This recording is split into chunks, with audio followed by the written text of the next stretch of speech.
Hey there, guitar fanatics. So I've been playing guitar for a long time. And as I was brainstorming ideas for this video, I spent some time thinking back about what was the most meaningful advice or lesson that I ever got from my playing.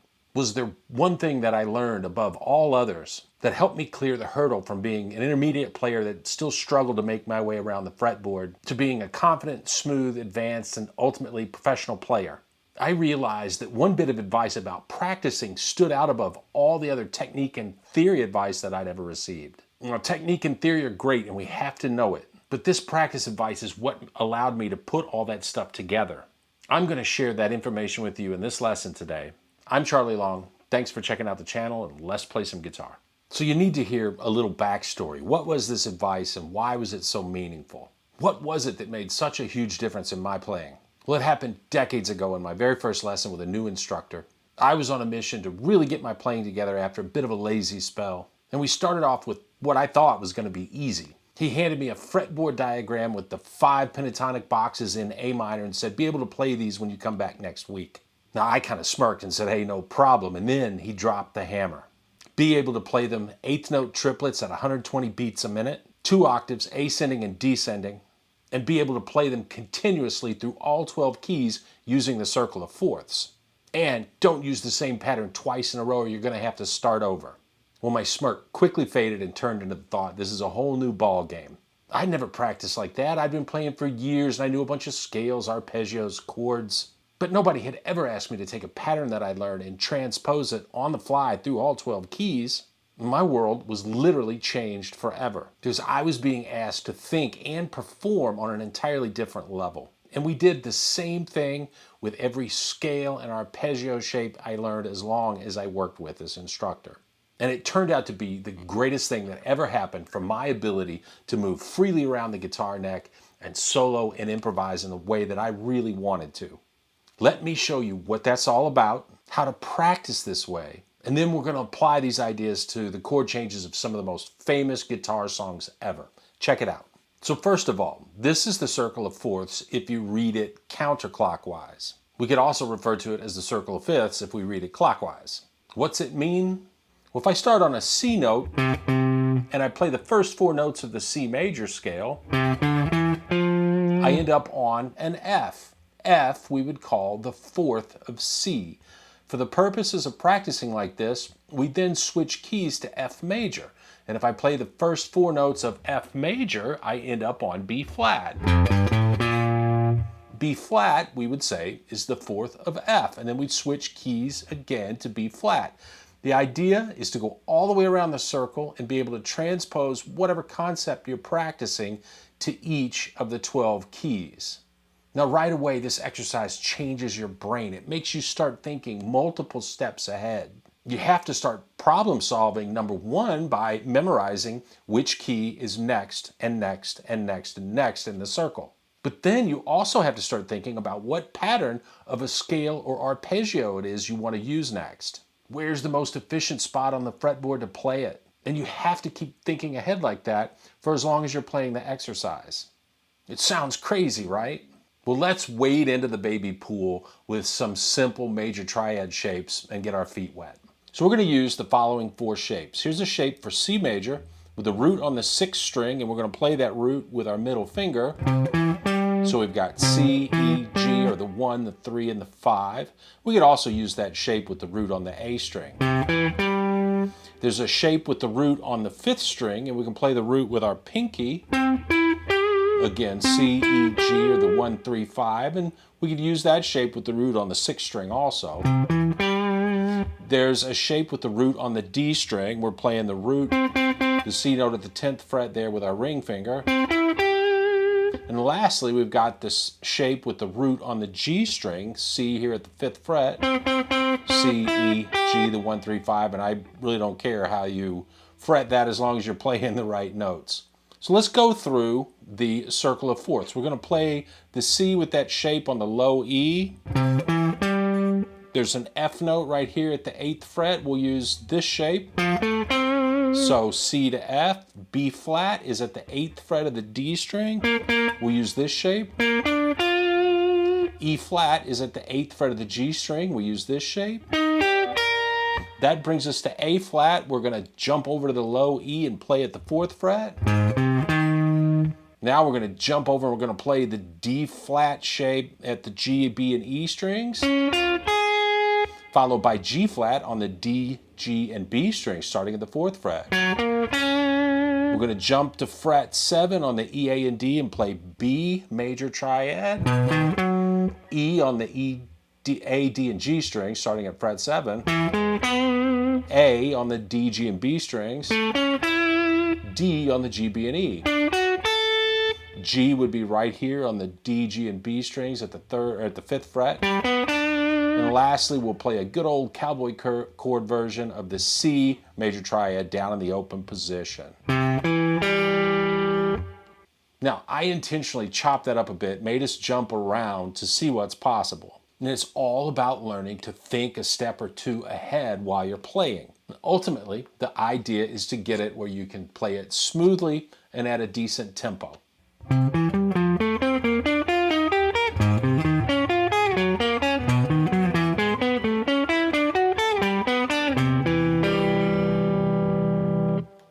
And there it is. We just played major triads through the circle of fourths. How about we try that with major pentatonic scales? Now, I'm not going to get into a bunch of theory here, but you should know that you can play through all 12 keys using a different pentatonic pattern each time you change keys, and you can do it in a span of just a few frets using all 5 pentatonic boxes. Let's start with the C major pattern at the 5th fret.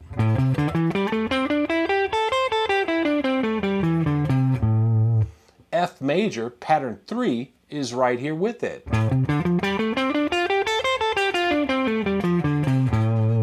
B flat major pattern 1 is here at the 6th fret.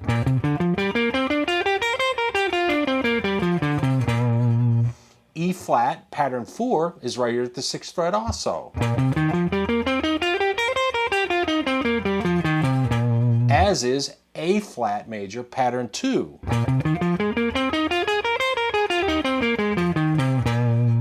That brings us to D flat in pattern 5, and it's also here at the 6th fret. G flat pattern 3 is at the 6th fret. And then we can play B major pattern 1 at fret 7. Followed by E major pattern 4.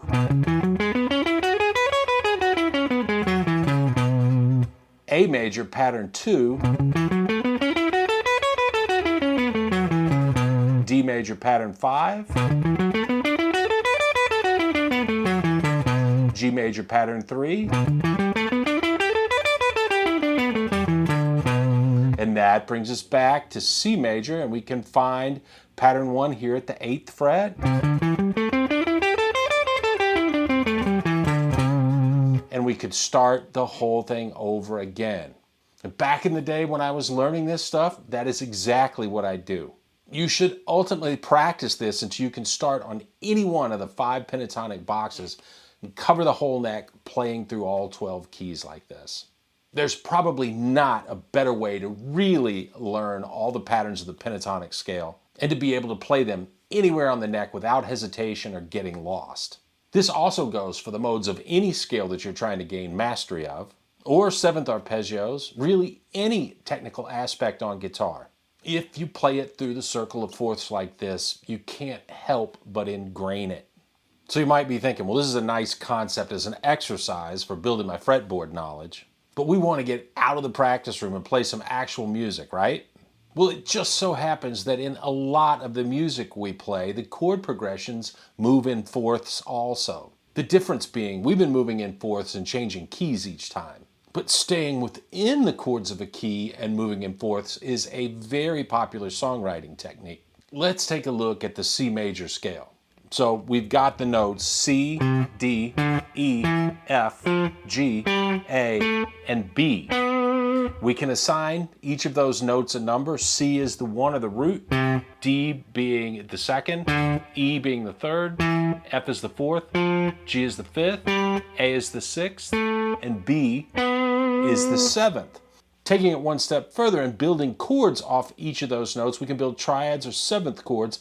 I'm going to talk in terms of seventh chords. The 1 would be major 7, so it would be C major 7. The 2 would be minor, so D minor 7. The 3 would be minor, so E minor 7. The 4th would be major or F major 7. The 5th would be G7. The 6th is A minor 7. And the 7th chord in the key is the minor 7 flat 5 chord. So we'd have B minor 7 flat 5. Now, one of the most popular chord progressions in music is what we call a 2-5-1. In the key of C, that would give us the chords D minor 7, G7, and C major 7. We can add another chord to that, the 4 chord, which is F major 7.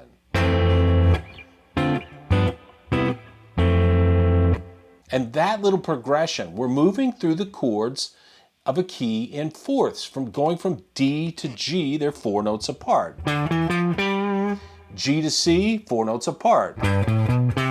C to F, 4 notes apart. And just this morning, I was listening to a great song called Rita Is Gone by the awesome Marcus King. And the chords of the chorus to that song are G minor, C7, F major 7, and B flat major 7. That's a 2-5-1-4 in the key of F. Now, having practiced various techniques playing through a circle of fourths, it would make it easy to have options to play through those chord changes. How about 7th arpeggios? Here's G minor 7, C7, F major 7, B flat major 7. How about pentatonic scales? Well, here's G minor up at the 15th fret, C at the 12th fret, F at the 13th fret, B flat also at the 13th fret. Now, of course, these are very clinical examples. But the point is, playing these techniques through chord changes becomes pretty easy once you've been practicing using the circle of fourths. Now, here's another songwriting trick, moving in fourths, that has resulted in some of the greatest songs in rock history. We're going to add a minor 2-5-1 progression to the major 2-5-1-4 that we were just using. So in the key of C, we had the chords D minor 7, G7, C major 7, F major 7. We're going to tack on the chords B minor 7 flat 5, E7, and A minor 7. So where do those chords come from? Well, B is a fourth away from F in the key of C. E is a fourth away from B. And A is a fourth away from E. And although all of those notes and 2 of the chords, the A minor 7 and the B minor 7 flat 5, come from the key of C, we're actually borrowing that E7 from A harmonic minor. It just gives a much stronger resolution than using the E minor chord that's in the key of C. And if we put all of those chords together, we get this progression.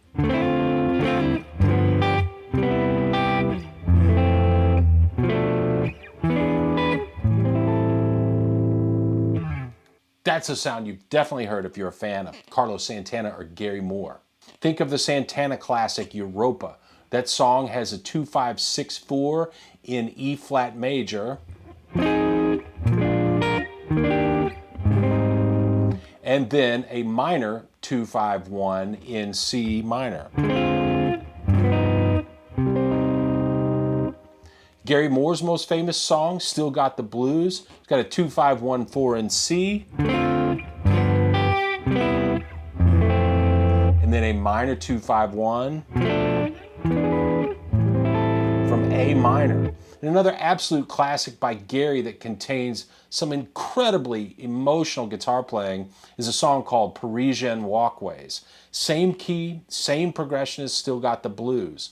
So let's go through each of those chord changes playing 7th arpeggio shapes. And I'll put the diagram of each shape up in the video as I play it. D minor 7, G7, C major 7,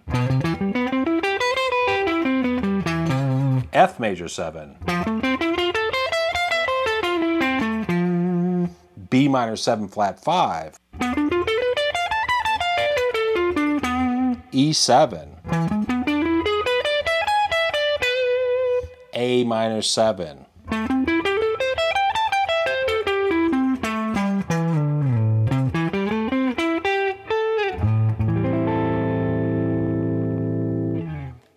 I just can't stop there. Let me give you guys one more example. This time we're going to mix pentatonic scales and 7th arpeggios. The point here is that practicing these techniques to the circle of force is going to train your mind and your ears to think steps ahead. Your ideas are going to flow together. You're not going to get lost on the fretboard. In everything you play, it's going to sound smoother and more professional. Check this out. How about pentatonics over D minor 7 and G7? So we're going to play D minor pentatonic, then G major pentatonic.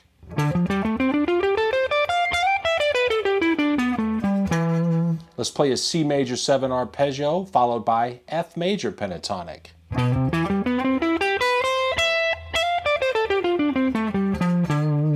Here's a B minor 7 flat 5 arpeggio followed by E7. And here's 2 different patterns of A minor pentatonic to finish things up.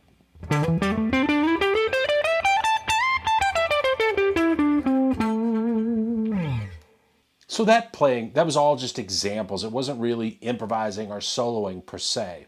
But practicing like that, getting those shapes and transitions under your fingers, it opens up infinite possibilities for your soloing. The amount of licks, phrases, and motifs that you can come up with when you've got the freedom to move around the fretboard like that, it's really never ending. Now this stuff, it's not easy. It takes a lot of work, especially in the beginning, but the rewards in your playing are tremendous. This stuff really will change your playing forever. So take the ball and run with it. It's on you now. As always, I wish you all the best with your playing. I'll see you again soon.